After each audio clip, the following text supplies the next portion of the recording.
না শ্রীধাম নবদ্বীপে। শ্রীধাম নবদ্বীপে গৌরহরি শচীরূপ গর্ভ সমুদ্র মাঝি তিনি অবতীর্ণ হলেন। প্রত্যেকটা যুগে যুগে ভগবান অবতার হয়েছেন, কিন্তু কলিযুগে ভগবান আর অবতার নয়, তিনি হলেন অবতরণ। হরি বল। আজকে গৌরহরি শ্রীধাম নবদ্বীপে কত জায়গা ছিল, মা ছিল না বাবা? কত ভালো ভালো জায়গা ছিল, কিন্তু গৌরহরি কোথায় হরিনাম কীর্তন করতেন? না, শ্রীবাস অঙ্গন। কেন শ্রীবাস অঙ্গনটা বেছে নিলেন? শ্রী শব্দের অর্থ হচ্ছে সুন্দর, বাস শব্দে হচ্ছে বাসস্থান। তাহলে মায়েরা, যার বাসাটা সুন্দর, ভগবান তো সেই গৃহেতেই হরিনাম কীর্তন করেন, তাই না?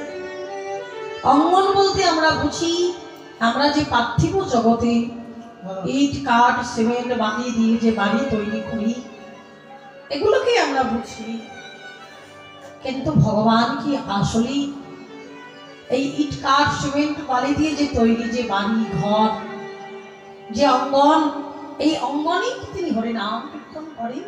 না। বলে যার হৃদয় অঙ্গনটা সুন্দর, যার হৃদয় অঙ্গনটা সুন্দর, মা চেত দর্পণ মার্জনম ভব মহাদাবাগিনী নির্বাপনম। চেত মানে হচ্ছে চিত্ত, মার্জন মানে হচ্ছে ধুয়ে মেজে পরিষ্কার করা। বলছি বাহ্যিক জগতে দেখুন মায়েরা, আমাদের নিজের বদন দেখার জন্য একটা আয়না দরকার হয়। সেই আয়নায় যদি নোংরা পড়ে, আমাদের আয়নাটা কি করতে হয়? ভালো করে পরিষ্কার করতে হয়, যাতে আমাদের বদন আমরা ভালো করে দেখতে পারি, তাই না মা? কিন্তু ভক্তমন্ডলী, ভক্তিমতী মায়ের, এটা তো বাহ্যিক জগতে। ঠিক তদ্রূপ এই হৃদয় রূপ আয়নায় যদি আমার গৌর রূপ ভগবানকে দর্শন করতে হয়, তাহলে হৃদয়টা পরিষ্কার করতে হবে বাবা। এই হৃদয় পরিষ্কার করে শ্রীবাস অঙ্গন তৈরি করতে হবে। হরি বল।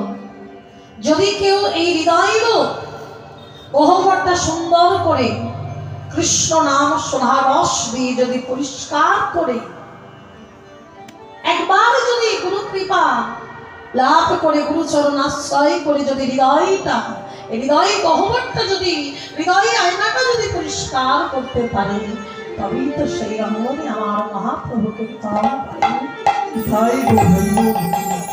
শ্রীবাসকে পূর্বে ছিলেন নারদ মুনি, এবার হয়েছে শ্রীবাস পণ্ডিত। শ্রীবাস কত বড় ভক্ত! আজ থেকে 538 বছর আগে মহাপ্রভু যখন শ্রীধাম নবদ্বীপে অবতীর্ণ হয়েছিলেন, ওমা, এই নবদ্বীপের প্রত্যেকটা ঘরে ঘরে গিয়ে তিনি একটু জায়গা ভিক্ষা করেছিলেন। ওহি বলেছি, ওহি নবদ্বীপবাসী, তোমরা আমাকে একটু জায়গা ভিক্ষা দাও। কি করবে না? আমি ততদিন নাম কীর্তন করবো। কেউ জায়গা দিল না। ভগবান যদি এত কষ্ট করে, না, আমরা তো সামান্য মানুষ। ভগবান কাঁদছে, যার জন্য এখন জগৎ বিশ্ব ব্রহ্মাণ্ড কাঁদে, সেই ভগবান কাঁদছে। আমি যে কথা দিয়েছি, আমি কথা দিয়েছি কলিযুগকে উদ্ধার করব, কিন্তু কিভাবে? সবাই তো মেনে নিতে পারলো না আমার ভগবানকে। মনের দুঃখে যখন ভগবান চলে যাচ্ছে, হঠাৎ একজনের সঙ্গে দেখা হলো, এক ভক্তের সঙ্গে দেখা হলো। ব্যথার ব্যথি না হলে ব্যথার মর্ম বোঝা যায় না মা। ব্যথার ব্যথি না হলে কখনো ব্যথার মর্ম বোঝা যায় না। সেই ভক্ত গৌর হরিকে দর্শন করে ছুটে গিয়ে চরণে আছাড় খেয়ে পড়ল।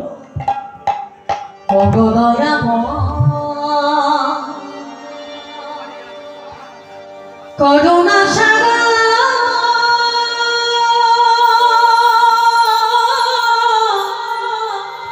প্রভু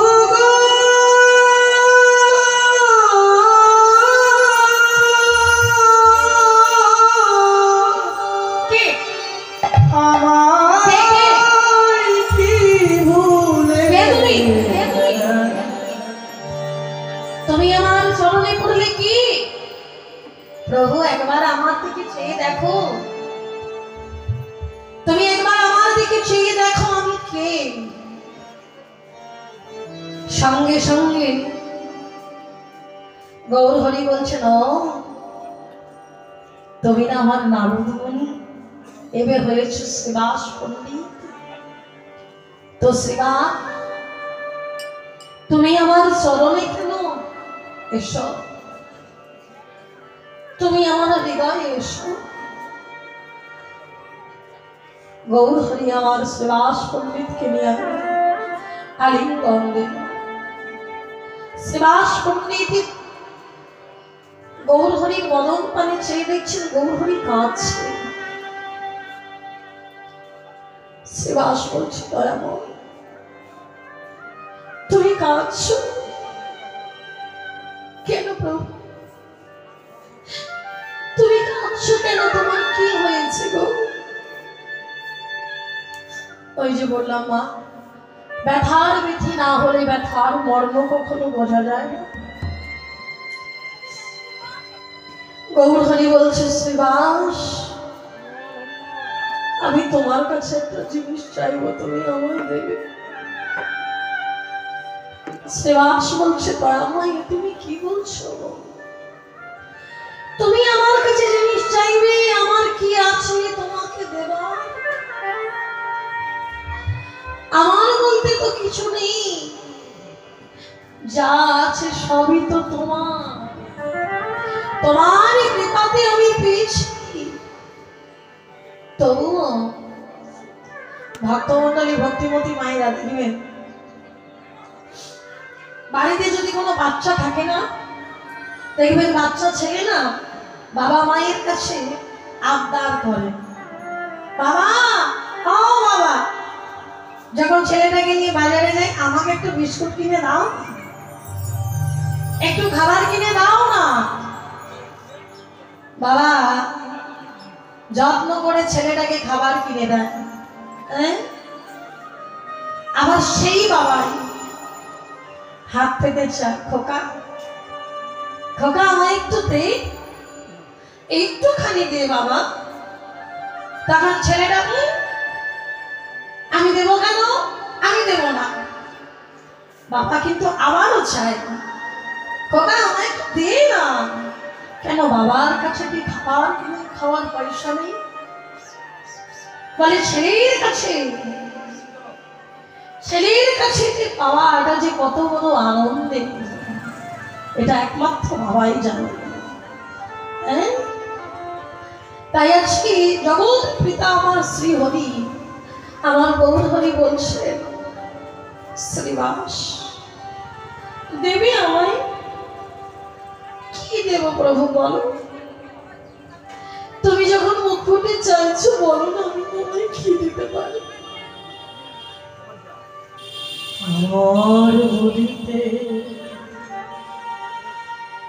কিছু নাই হরি,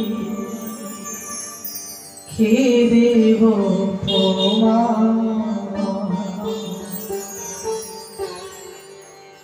যা কিছু আছে ও হরি,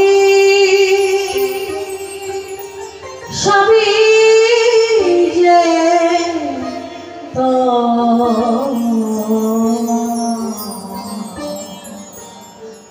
আমার বলিতে কিছু না।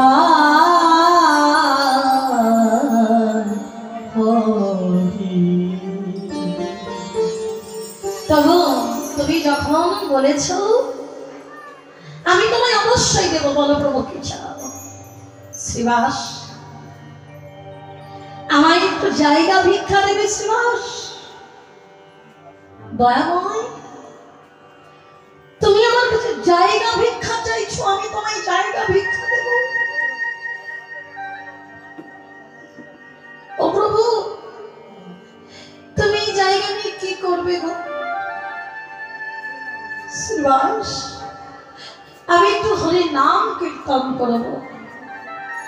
ভক্ত কেমন চালাক দেখুন বাবা, বলে প্রভু তুমি তুমি আমার কাছে জায়গা ভিক্ষা চাইছো, তাই তো?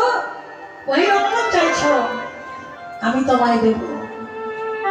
কিন্তু প্রভু গো, শুধু আমি বহিরঙ্গনই তোমায় দেব না, আজ থেকে আমি তোমার এই বহিরঙ্গন আর এই অন্তরঙ্গন আমি দুই তোমার নাতুর করে দিলাম। শুধু বহিরঙ্গনটাই, হৃদয়ঙ্গনটাও আমি তোমার চরণে দিয়ে দিলাম। কিন্তু প্রভু, এই যে এত বড় হরিনাম যজ্ঞের আয়োজন করা হয়েছে, হরি বল হরি বল, আমরা ভগবানকে সবাই ভালোবেসে কিছু না কিছু দিয়ে আমরা বলি বাবা, কিন্তু ভগবান যে কতটুকু গ্রহণ করলো সেটাই আমাদের দেখা। রাধে রাধে। তাই আজকে সুভাষ পণ্ডিত বলছে, প্রভু তুমি কৃপা করে গ্রহণ করো,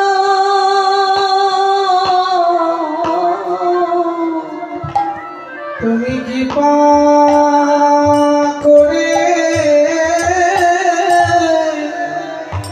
গ্রহণ করো,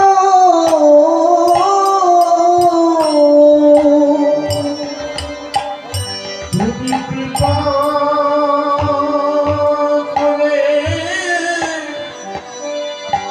গ্রহণ করো, ওহে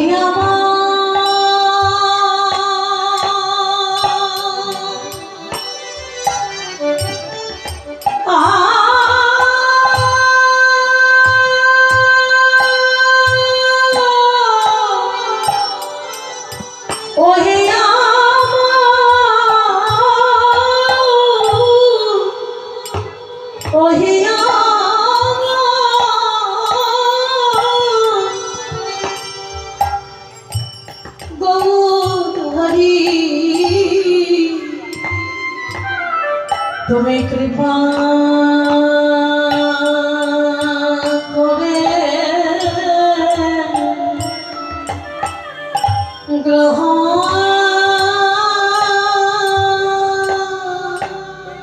করো, ওহে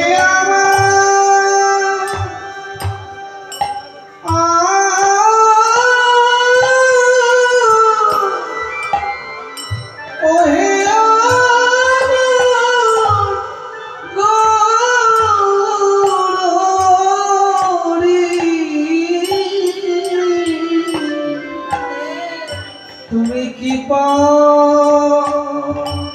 করে গ্রহণ করো,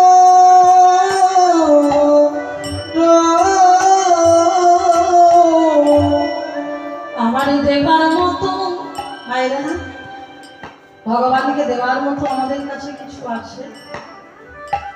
কিছু না। তাই সুভাষকে দেখে বলছি, আমার দেবার মতো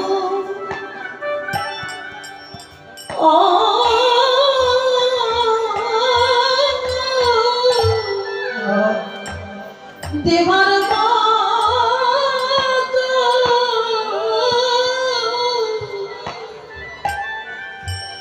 আমার কিছু নাই গো প্রভু, তুমি কৃপা করে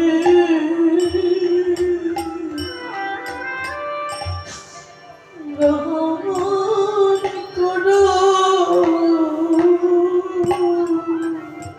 আমার দেবার মতো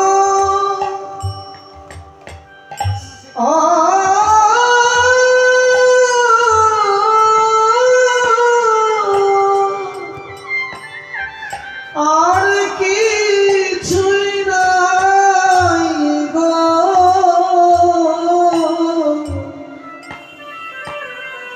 তুমি কৃপা করে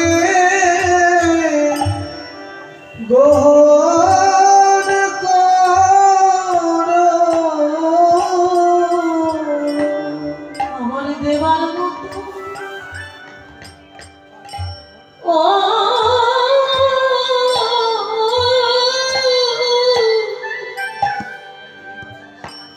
দেবার মতো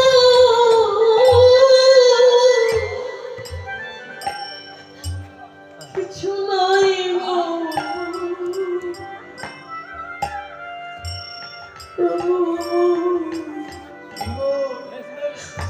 তুমি কৃপা করে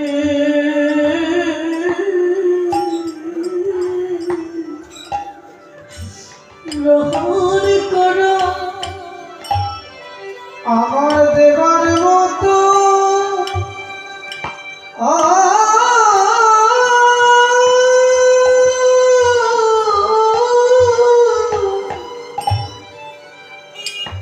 আর কিছু নাই গো,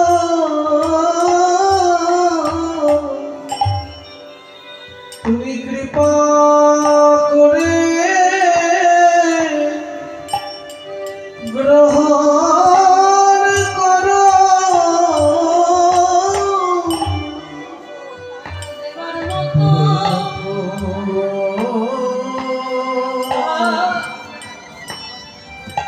হে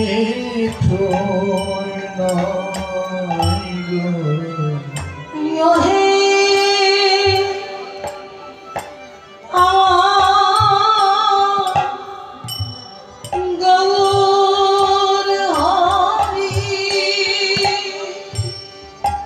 আমার দেবার মতো কিছুই নাই গো। ওহে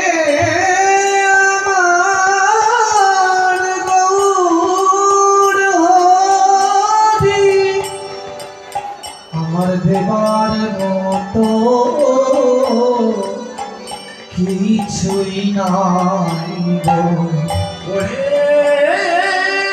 আমার গৌর হরি, তুমি কৃপা করে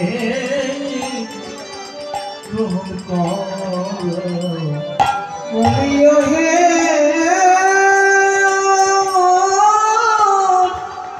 গৌর হরি, তুমি জানিয়েছ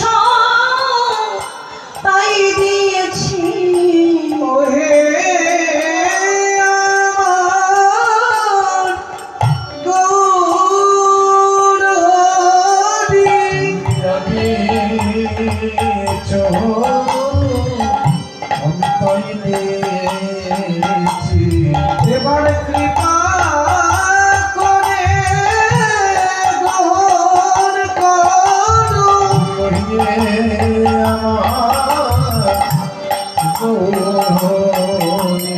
আমি ভক্তি শূন্য ভজন বীর,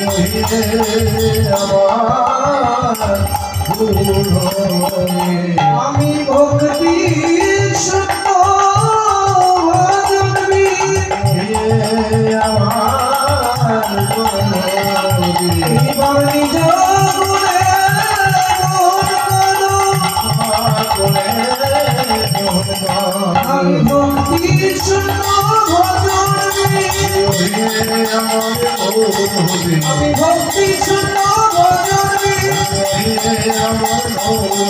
আমি ভক্তি শূন্য ভজন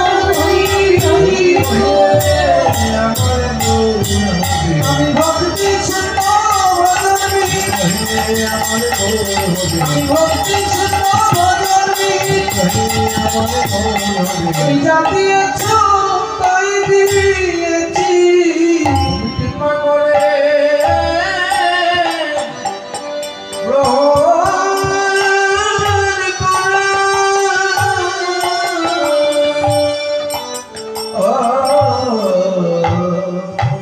সেই দিন থেকে শিবা সঙ্গিনায় মহাপ্রভু কীর্তন করেন। হরি বল। আজকে হরি নাম কীর্তন করি, সারা মিশি ভক্ত সঙ্গ করি। গৌর হরি আমার নিচির শেষ যাবে, স্বয়ং মন্দির আলোয় আলোকিত করি। রাধার প্রভুকে বামিনী, গৌর হরি আমার শয়নে আছেন। হরি বল। তাই মহাজন বললেন সতী আছে গোরাচাঁদ শয়ন মন্দিরে, বিচিত্র পালঙ্ক সজ্জা অতি মনোহরে। বিচিত্র পালঙ্ক সজ্জা অতি মনোহরে।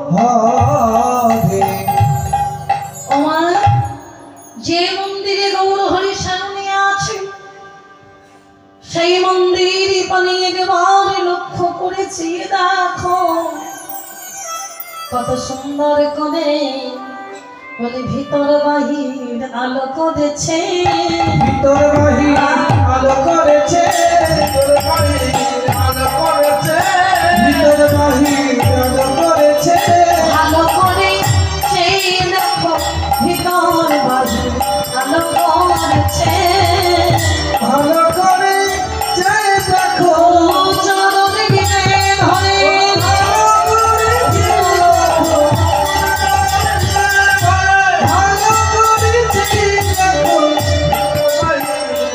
করেছে।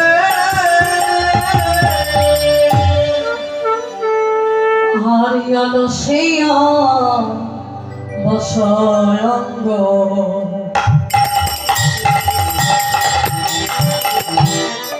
আমার গোড়ানো তোরা আরে আলসিয়া বসয়ঙ্গ, আমার গোলানা তোলা। আর কি কহ সেই না শোভা,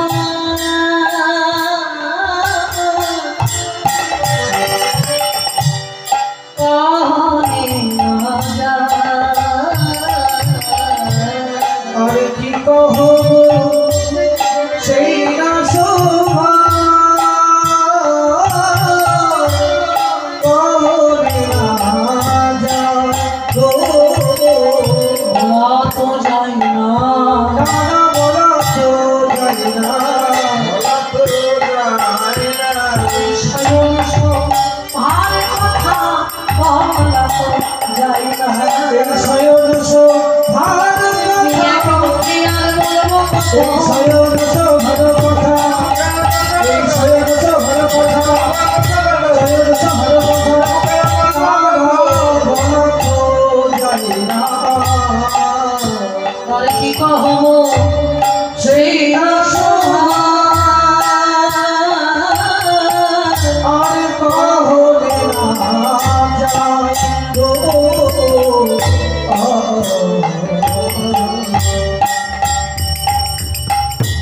হলো সে অবশ্যই অঙ্গ ঘোরা নটরায়। আমার ঘোড়া নটরায়, কি কহব সে না শোভা, কহনে না যায়।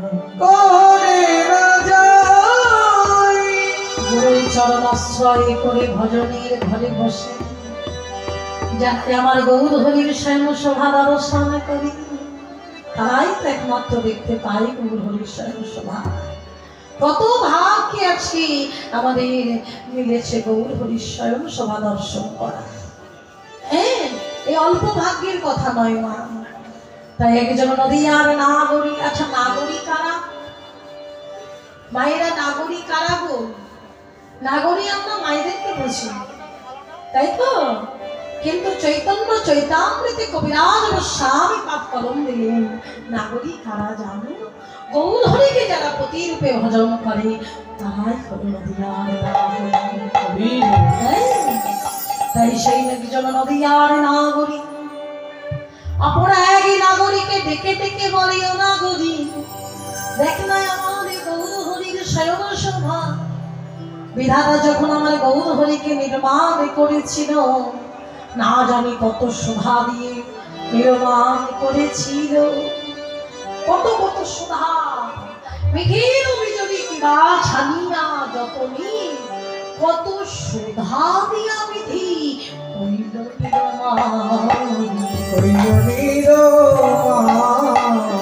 কত শোভা দিয়া বিধি। মেঘের বিজলি, মেঘ আর বিদ্যুৎ, ওমা মেঘের সঙ্গে আমার গোবিন্দের তুলনা করলেন, বিজলি অর্থাৎ আমার রাধারানীর সঙ্গে তুলনা করলেন। রাধা কৃষ্ণ একই আত্মা, তুই দেহ ধরি, অনন্য বিলাস রস জীবের আস্বাদন করি। এই দুই এবে আমার চৈতন্য গোসাই, চৈতন্য গোসাই প্রেমের আশাভিবারে দুহে হইলা এক কোঠায়।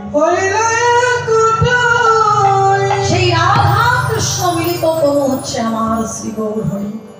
যে গোবিন্দের উপমা ধৈর্য দর্শন করে ত্রিজগৎ ভুলে যায়, আবার সেই গোবিন্দ যে চরণের কাছে করে থাকি, সেই দুই তনু মিলেমিশে একাকার হয়ে নদিয়া নবদ্বীপে এসেছে আমার গৌর হরি।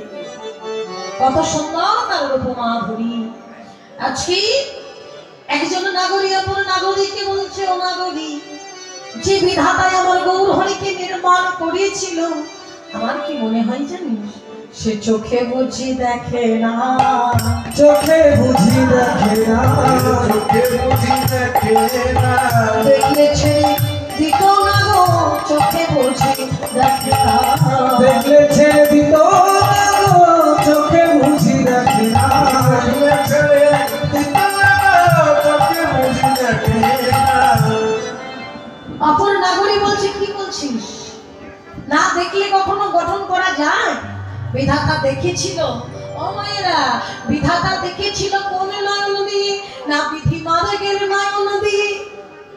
বিধি মার্গের নয়ন দিয়ে আমার গৌর হরিকে দর্শন করা যায়, কিন্তু জানিস নাগরী, ওই যে বললাম ভক্তির পাত্র যার যেমন সাজানো আছে, বলছে কৃষ্ণ কৃপা জগৎময়, গুরু কৃপা কোন কোন ভাগ্যবান ভাগ্যবতী জীবের হয়। ভগবান শ্রীকৃষ্ণ সকলকে কৃপা করে রেখেছেন, কিন্তু গুরু কৃপা কোন কোন ভাগ্যবান ভাগ্যবতী জীবের। তাই ভজন সবার সমান নয়। হ্যাঁ, ভজন যদি সবার সমান হতো, তাহলে সবাই ভক্তির পথটাই অবলম্বন করতো। ওমা, কেউ কীর্তন শুনতে এসে তর্ক বিতর্ক করে দেয়, এটা হলো কেন, এই হবে কেন, ওই হবে কেন। হ্যাঁ, কেউ পাণ্ডিত্যর শিখরে বসে থাকে, কি হরিনাম কীর্তন মাটিতে বসে শুনবো, বাবুর মতো চেয়ারে বসে বসে কীর্তন শুনবো, ওটা কীর্তন শোনা হলো? শাস্ত্র কি বলছে জানো? কি বলছে? বলে চেয়ারে বসে কীর্তন শুনতে নেই, দাঁড়িয়ে দাঁড়িয়ে কীর্তন শুনতে নেই। এই ধুলো, কালকে হরিনাম হয়েছে, কত ভক্তের সমাগম হয়েছে, এখানে কত ভক্তের চরণ ধুলি পড়েছে, এই ধুলি মাখো। আর এই ধুলো মাখার জন্য ব্রজের ব্রজেন্দ্র নন্দন শিহরে এসেছে শ্রীরাম নবদ্বীপে। আর আমরা কি করি বাবা, গায়ে যদি একটু ধুলো লেগে যায়, কীর্তন শোনার পরে ভালো করে এখানে শুনলাম, এইখানে দিয়ে চলে গেলাম, রাধে রাধে। তা ভজন কিন্তু সবার সমান নয়। ভজন যার যেমন, সে ভগবানকে দর্শন করেন তেমন। হরি বল। তাই অপর নাগরী বলছে, ও নাগরী, নাগরী শোন শোন, বিধাতা গৌর হরিকে নির্মাণ করেছিল বটে, আহা, কিন্তু বিধি মার্গের নয়ন দিয়ে দর্শন করেছিল। যদি ভক্তির নয়নে দর্শন করতো আমার গৌর হরিকে, তাহলে দেখিলে ছেড়ে দিত না, দেখলে ছেড়ে দিত না গো, দেখলে ছেড়ে দিত না গো। এই হৃদয় মন্দিরে ধরে রেখে দেখলে ছেড়ে দিত না গো। এই হৃদয় মন্দিরে রেখে দিত, দেখলে ছেড়ে দিত না গো।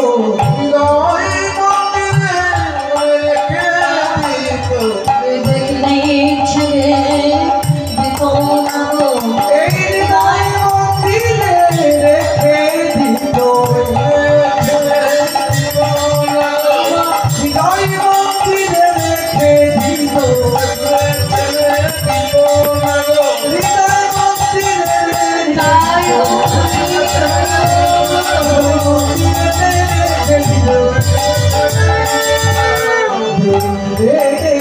ছেড়ে দিত না গো। অপর নাগরী বলছে, ও নাগরী, গৌর হরিকে যদি বিধাতা না ছেড়ে দিত, বলে বলি আমরা গৌর কোথায় পেতাম।